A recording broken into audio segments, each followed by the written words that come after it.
Hey, what's up everyone? I hope you're all having a wonderful day or night, but for now, let's get into the video. Just got back from a date. He asked me if he could stay the night, and I told him, no. Last time a man asked me to stay the night, he stayed the night for a couple months.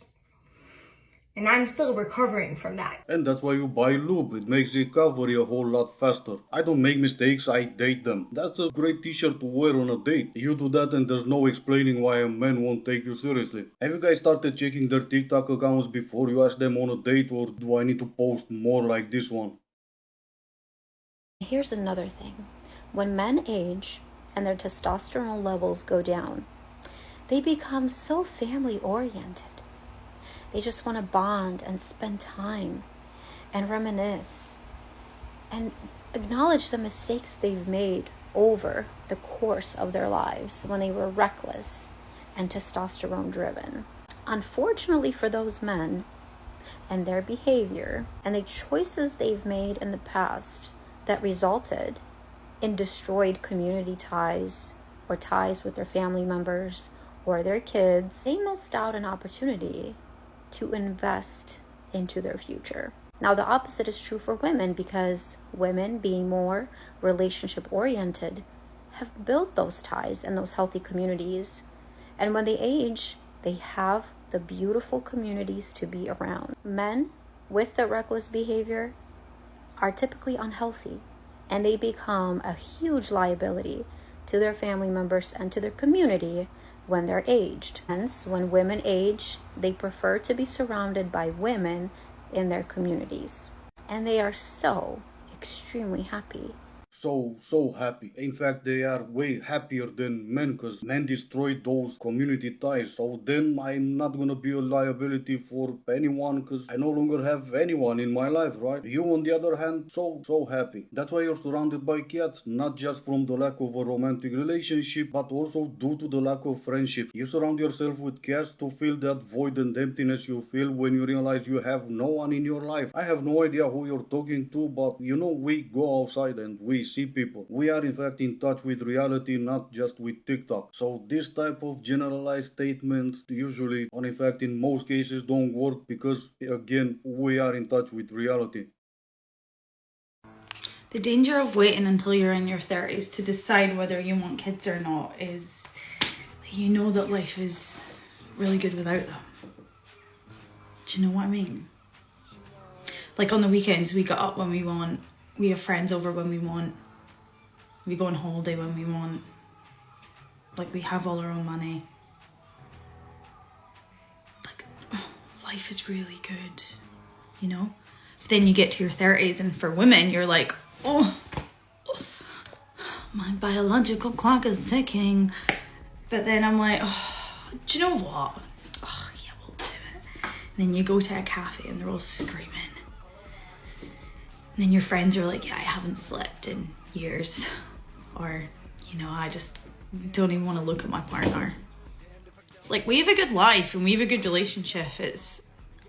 It's really difficult. And before all you yummy mummies come on here and start saying, if you don't really want them, then don't. Like, if you're not 100%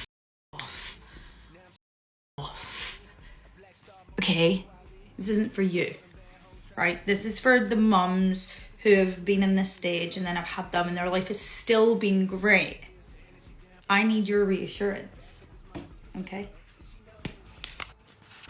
Hurry up and convince this one to not have kids. And this is what I mean about being or not being in touch with reality anymore. And there's also two possible options. She has friends, like the previous lunatic said, surrounded by communities and all that stuff. But she didn't want to bother her friends, and instead she asked TikTok to convince her to never have kids.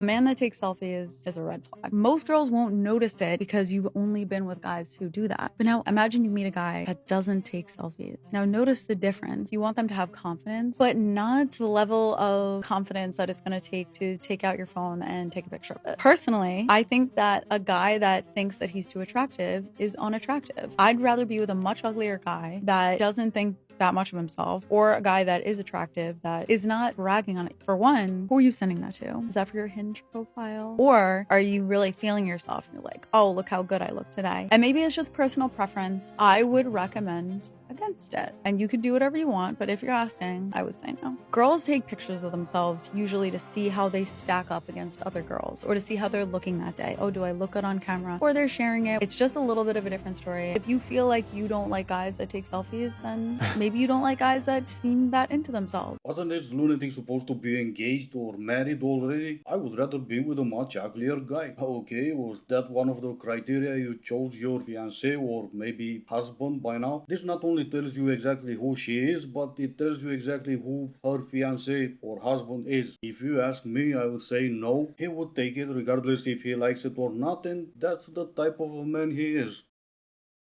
I'm sorry, you guys, but when are we going to stop glamorizing divorce? The amount of content creators that I come across either bashing their husband, talking about how they finally divorced that man and got a better one, glamorizing the single life post-divorce, and there was no legitimate reason besides we just grew apart. This doesn't even have to be faith-based, because I'm pretty sure most weddings you say for better or for worse. And unfortunately, I just don't feel like that holds any weight anymore. I totally get that it can be relatable when you come on here and you share certain things about your significant other and others can be like, I went through that too. That can feel nice to feel related to, but I would never want to make divorce look desirable. What I would love to glamorize, couples therapy, apologizing first before the argument escalates, talking about an argument that you had and how you worked through it, how you put your marriage above your kids, how you made it through the weeds but came up on top, constant work to where your marriage can flourish. That's what I think looks desirable. Before you get defensive, I'm not talking about things where you were hurt in any way, unfaithfulness, those, I get it.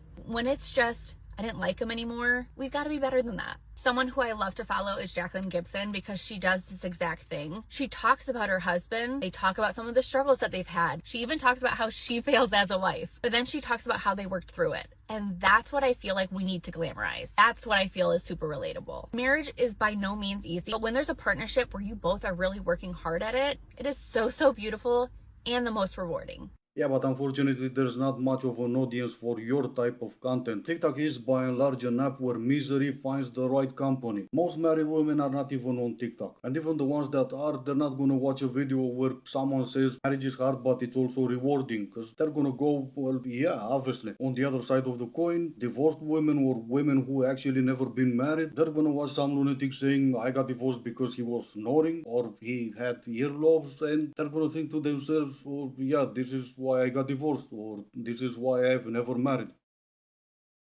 I graduated to be a therapist, and these are some of my controversial things about dating. These are some of my personal rules, and after everything that I've seen and worked with, I live by this. Number one, I have a 1 month rule. So let's say I'm getting to know someone. After a month, I either continue it or I break it off. So if it's like, I really want to keep getting to know this guy, he makes me feel great, he's been consistent, he's shown up for me, he's been intentional with dates, he's respectful, great, I'll keep going out with him. But if I feel like iffy, of like, I have doubts, it's not how I want to feel, the beginning is the time to put your best foot forward. So if you're not even feeling like he's doing that, he doesn't care. You have these red flags and you continue it.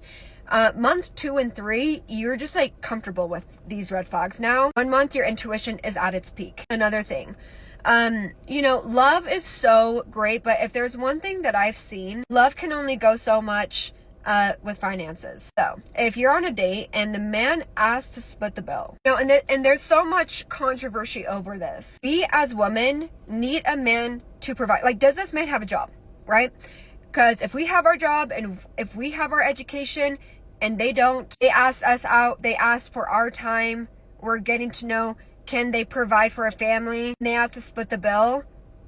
Like, and if you keep going out with a guy after he asks to split the bill, you need to love yourself a little bit more. And basically be exactly like you, sleeping with a new guy each month, or even more than one guy a month if he's gonna sleep with you and then ghost you and you have to start over. Having rules, boundaries, standards, whatever you wanna call them while dating is great. But how exactly did your rules work out for you? Cause you've been doing that for a while. Funny enough, you never see one, especially on TikTok, saying these are the rules I went with, this is what I asked for, and this is how I found my husband. No, it's always a bunch of single women telling you the reasons why they're still single.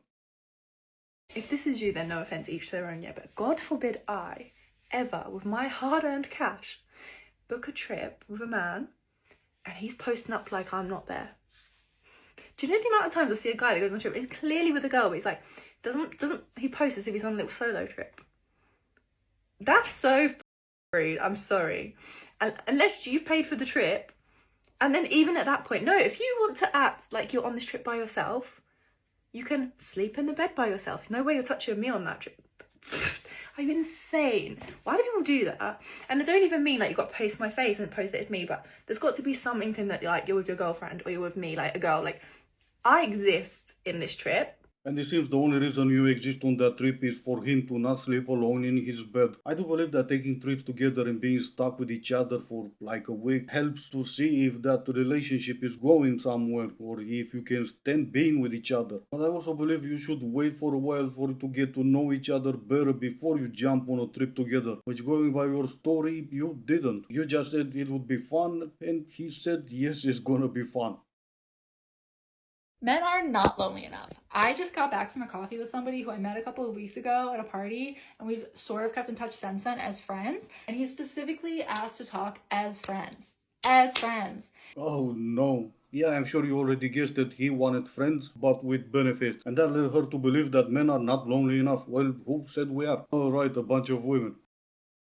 Sleeping with a man will make him lose feelings for you. Let Love Island be a lesson to you. Every girl that hooked up with their man when bombshells came in got broken up with in the morning, and no one is clocking it. If a man is clearly interested in another woman, sleeping with him is not going to make him lock in with you. Because now he's still just going to see her as this girl that he really wants and you as this girl that he already had. Pay attention. What the hell am I supposed to be paying attention to? Love Island? I will never. Everything you've said, I did. That's why it makes no goddamn sense. Sleeping with a man won't make him lose feelings for you? Was that supposed to happen? A man sleeping with his woman should make him lose feelings for his woman? Then explain man who has been married for 20 years. Come on, just be honest with us. Cause since you don't have the intellect that's required to do that, who was it that created your TikTok account for you?